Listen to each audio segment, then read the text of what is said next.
Chapter 30. Now Moses summoned the leaders of the tribes of Israel and told them, This is what the Lord has commanded.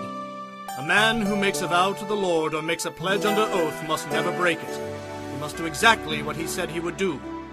If a young woman makes a vow to the Lord or a pledge under oath while she is still living at her father's home, and her father hears of the vow or pledge but says nothing, then all her vows and pledges will stand. But if her father refuses to let her fulfill the vow or pledge on the day he hears of it, then all her vows and pledges will become invalid. The Lord will forgive her because her father would not let her fulfill them. Now suppose a young woman takes a vow or makes an impulsive pledge and later marries.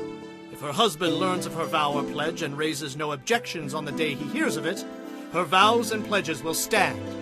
But if her husband refuses to accept her vow or impulsive pledge on the day he hears of it, he nullifies her commitments and the Lord will forgive her. If, however, a woman is a widow or is divorced, she must fulfill all her vows and pledges no matter what.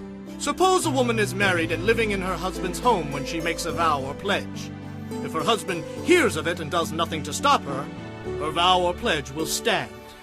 But if her husband refuses to accept it on the day he hears of it, her vow or pledge will be nullified and the Lord will forgive her. So her husband may either confirm or nullify any vows or pledges she makes to deny herself.